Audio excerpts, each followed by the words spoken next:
Hello, I'm Esther Gido-Yuat. It's Thursday, April 27th. This is Africa 54.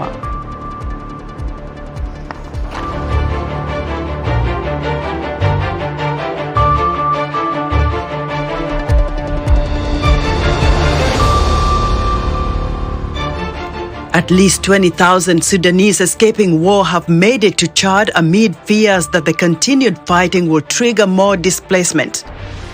World Health Organization chief says besides the number of deaths and injuries caused by the conflict in Sudan, more deaths will occur due to disease outbreaks and disruptions to essential health services. And the Nile Conference of Season 3 of the Basketball Africa League opened Wednesday. We'll bring you the highlights. All this and much more coming up on today's Africa 54.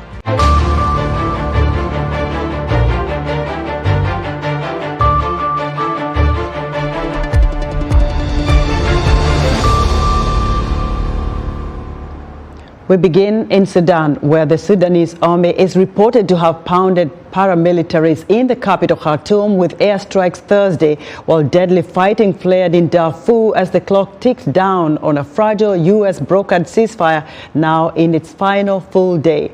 Late Wednesday, the army said it had agreed to talks in Juba, capital of neighboring South Sudan, on extending the three-day truce which expires on Friday at the initiative of IGAD, the East African Regional Bloc. General Abdel Fattah al-Burhan agreed on Wednesday to the IGAD proposal for talks on extending the truce by a further 72 hours, according to the army. His deputy turned rival, Mohammed Hamdan Daglo's response to the proposal remains unclear.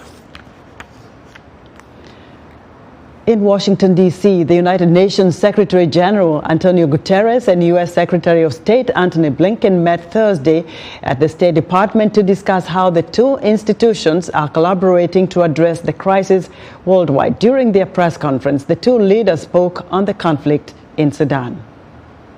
We're working very closely together to deal with the crisis in Sudan, hopefully working toward a more enduring ceasefire, cessation of hostilities, and helping put Sudan back on the track that it was on to civilian-led government.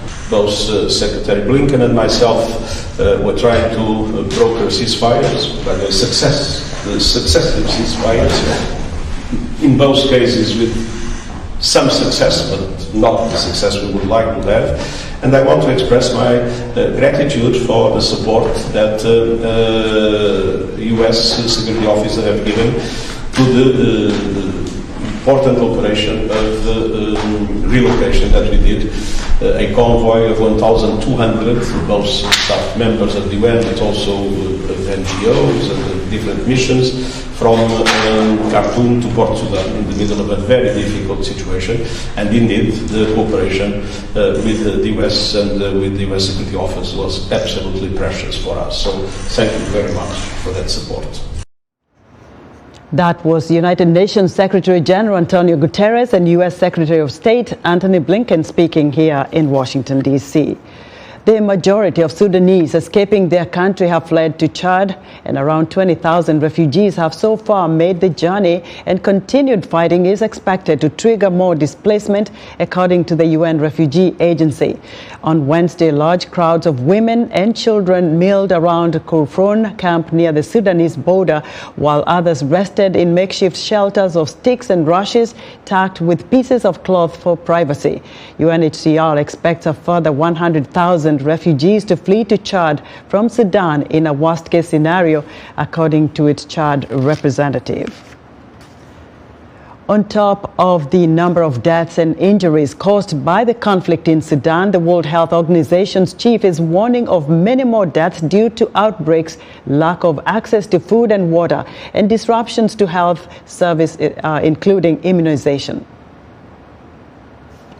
Of deaths and injuries caused by the conflict itself, WHO expects there will be many more deaths due to outbreaks, lack of access to food and water, and disruptions to essential health services, including immunization.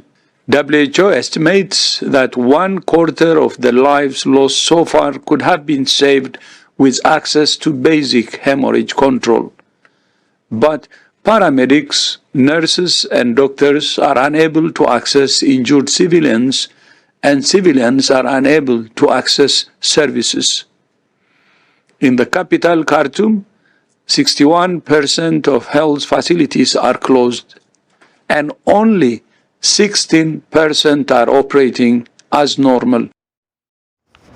That was WHO Director General Tedros Ghebreyesus briefing journalists in Geneva. Now, over 300 United Nations staff members and their relatives were airlifted from Sudan to Nairobi, Kenya on Wednesday after nearly 2 weeks of conflict between Sudan's army and a rival paramilitary force. The crisis has sent growing numbers of refugees across Sudan's borders with the UN Refugee Agency, estimating 270,000 people could flee into South Sudan and Chad alone. The United Nations for Human Rights representative in Kenya, Caroline Van Buren, thanked the government for allowing their staff passage into the country. The World Food Programme's regional director, Michael Danford, was also there to receive the new arrivals. He told Reuters agency that he was starting to think about how to re-enter Sudan, but was first prioritizing securing their workers. We're desperate for the ceasefire to hold, for the principles to ensure that the chaos that has ensued over the course of the last week ends and the situation starts to normalise. But we needed to bring our staff out. The situation continues to deteriorate, continues to get less and less secure, and it was essential that non-essential staff were brought out and the dependents. We're going to house them here for the coming days, and then ultimately we'll assess the situation. The World Food Programme is already starting to think through how do we re-enter. That was Danford says even before the conflict began, Sudan was in need of huge humanitarian assistance, and unless there is a ceasefire, the need will continue to rise. For more on Sudan's of the impact of the war in Sudan, I'm joined live via Skype from Rome, Italy, by Letitia Bader, Human Rights Watch Horn of Africa Director. Letitia, welcome to Africa 54. Thank you. Now, what would you categorize as the most vulnerable in this case? When you look at all these people fleeing Sudan, who is really most impacted by this war? Well, I think it's important to underscore that many Sudanese are not fleeing Sudan at the moment. They're being forced to displace internally within Sudan.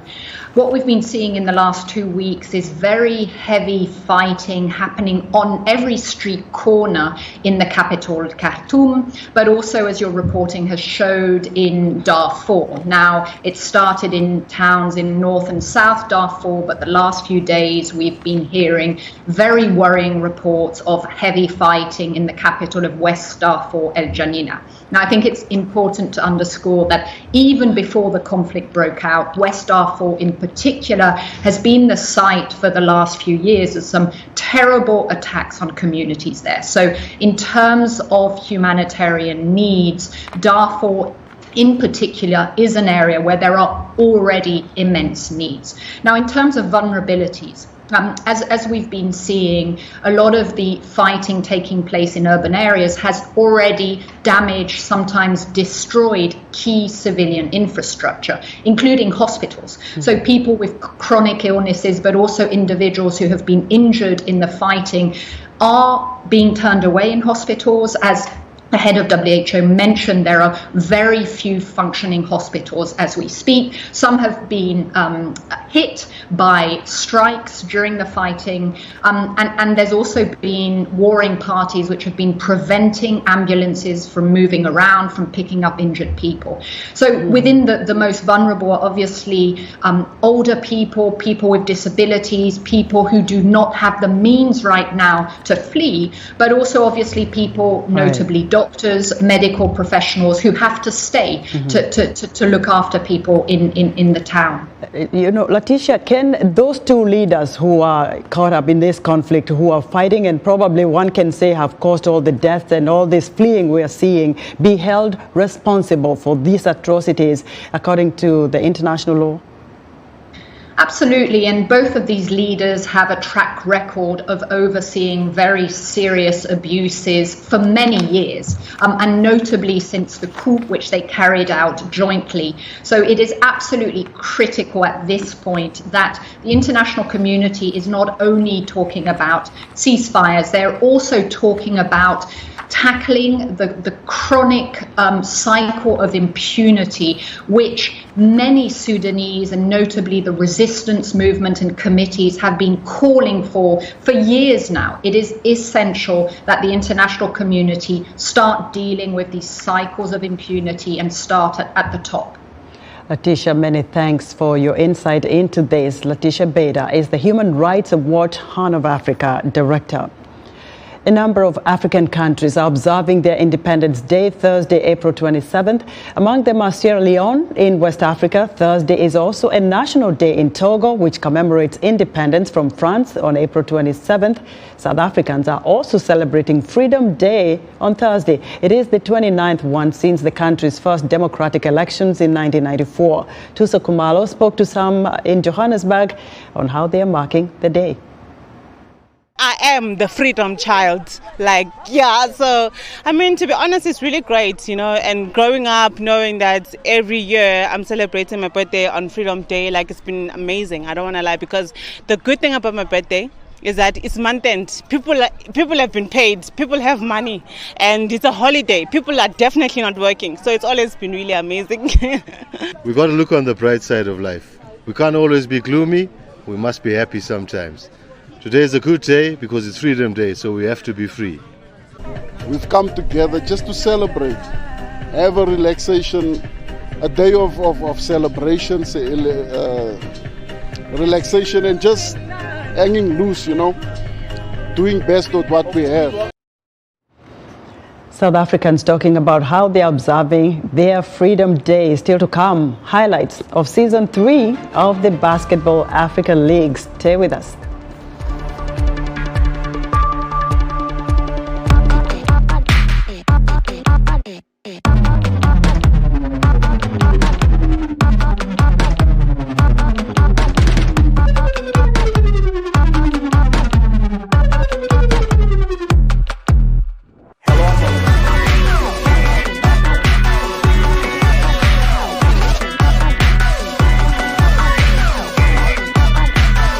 From around the world. Let's go.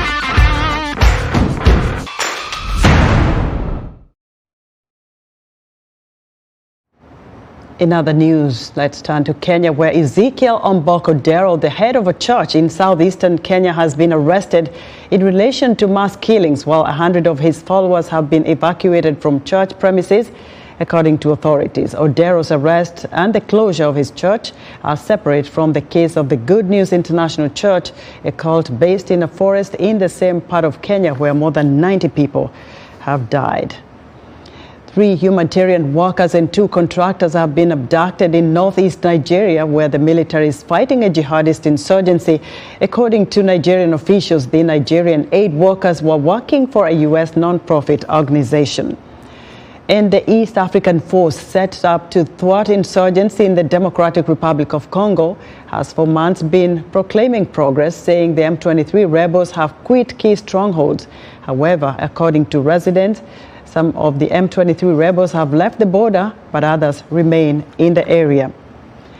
U.S. President Joe Biden recently announced he will seek re-election. People in the streets of Africa's capitals have been sharing their thoughts with VOA. Reporter Daniel Tonga spoke to some in Lusaka, Zambia.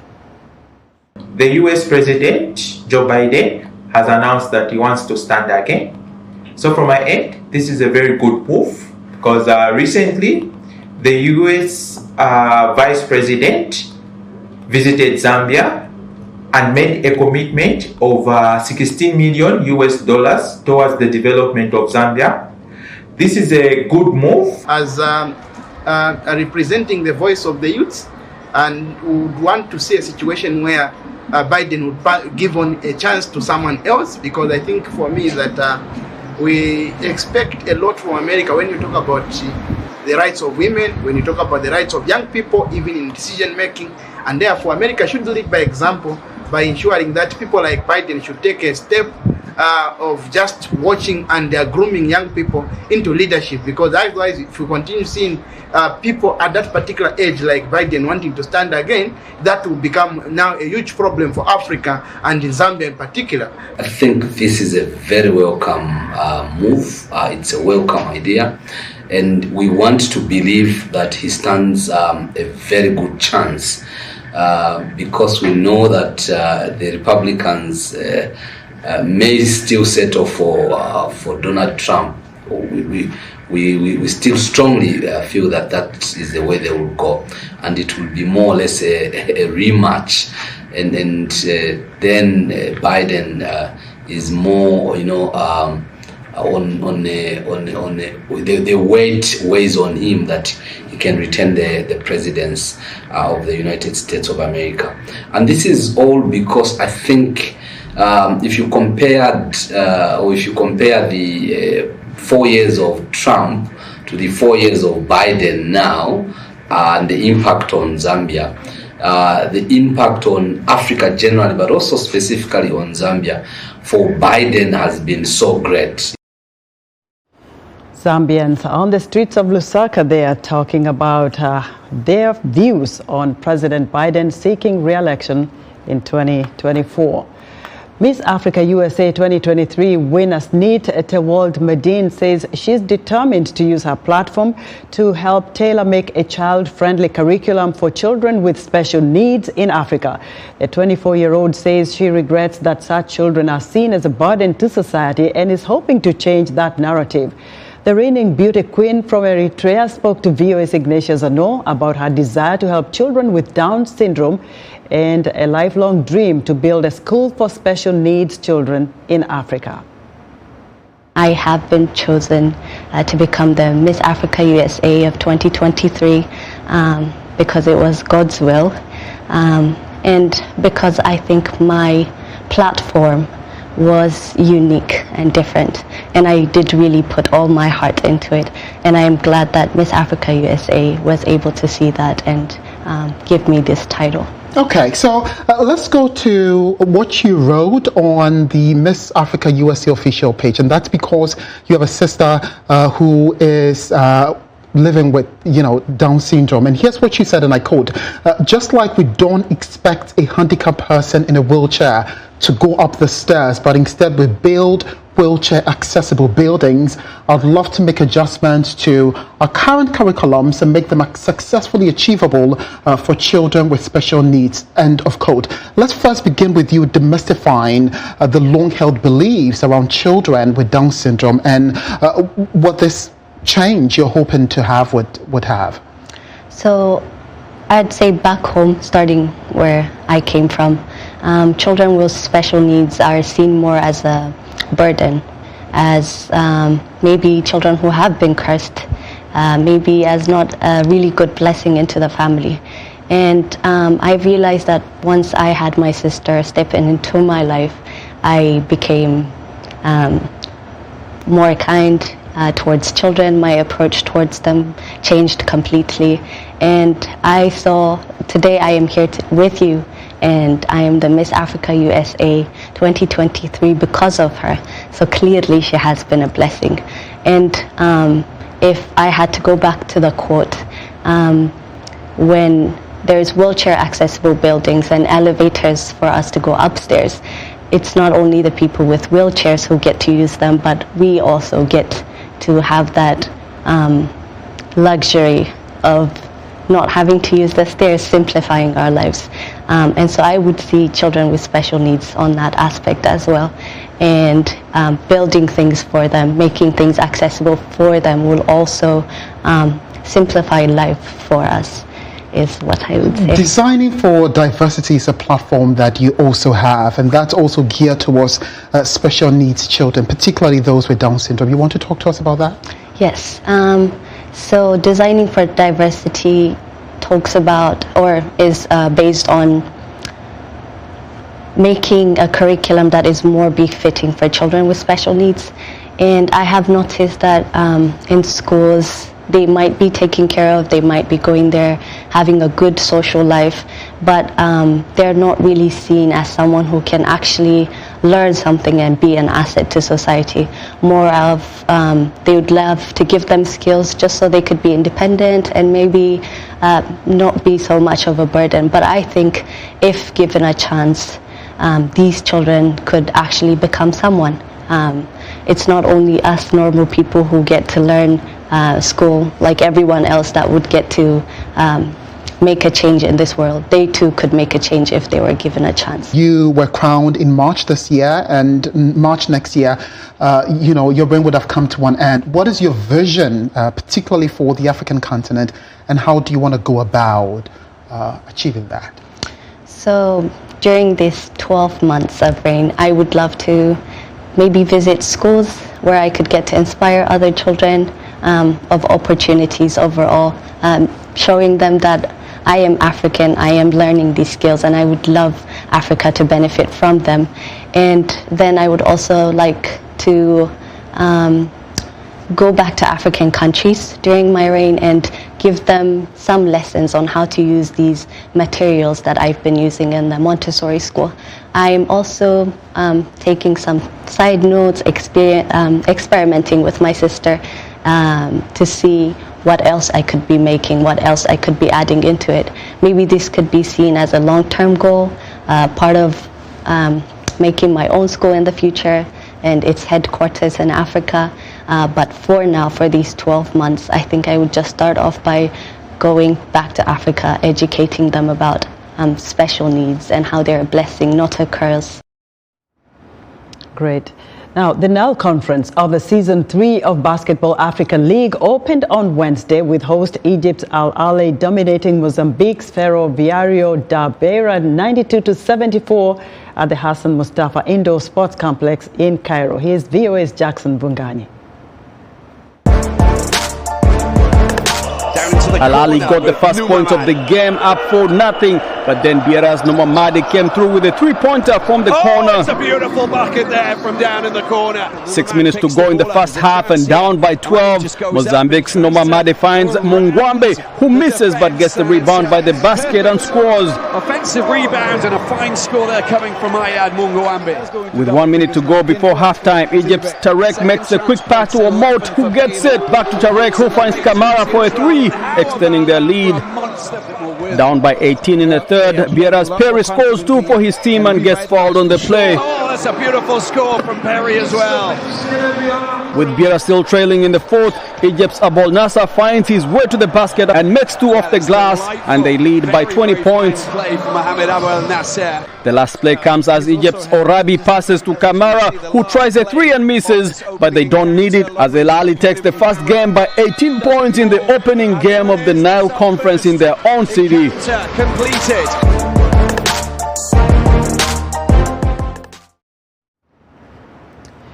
And now let's go to DRC. We have a report about a road closure. Residents of Bunagana, Rushuru and Kibumba, rebel-controlled towns in the DRC, are urging authorities to reopen the main road that connects Uganda and the DRC as soon as possible, now that the regional forces have reclaimed control over former M23 strongholds.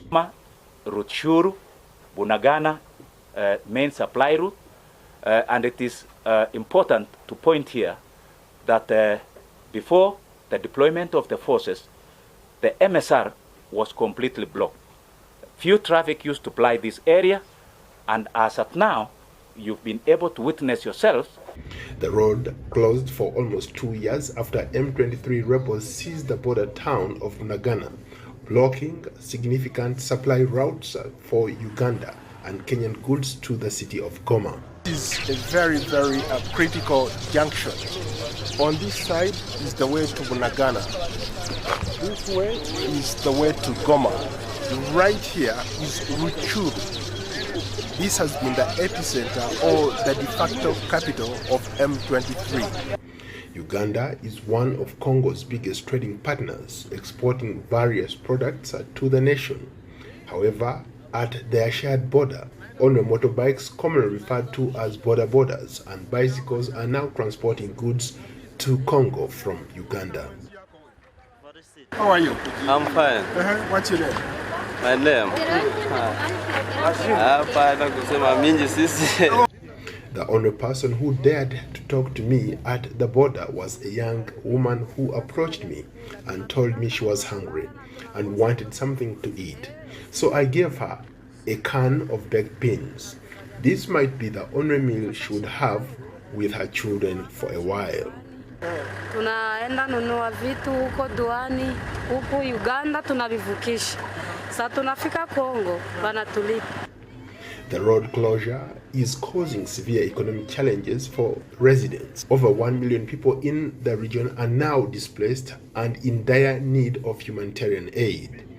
VOA attempted to ask some residents of Bunagana about the ongoing situation, but nobody wanted to comment. This is Bunagana town center. A lot of people here don't even want to talk to us because guess what? This is M23's stronghold. Unaweza kuongea kuzungumza na mimi kidogo kidogo? Mimi si mzuri mzuri. You live here? Yeah, I live here. You live here in Bunagana? Yeah. Okay, so what do you do here in Bunagana? In Bunagana, there is no problem. Unataka kuongea na wewe? Mimi sitaki kuongea na wewe. Despite efforts made by the East African regional forces to bring about a semblance of peace and security, fearful residents claim the M23 still exists in and around their towns. The M23 withdrawing from those areas. They are cooperating very well without bringing any resistance. They get out, and in some areas they requested us to give them some kind of period of time, 2-3 days, where we allowed them so that their forces, as they are moving on foot, can get out. Political observers say reopening the border is likely to benefit Uganda, as cross-border trade and investment are expected to thrive once economic activity resumes. However, that remains to be seen. We are being told that we need to get back in our cars because we don't know, there's people crowding around, so they are saying that for security reasons we need to get back in our cars. Paul Ndiho, VOA News, Bunagana, DRC. And thank you for joining us on Africa 54. See you again tomorrow.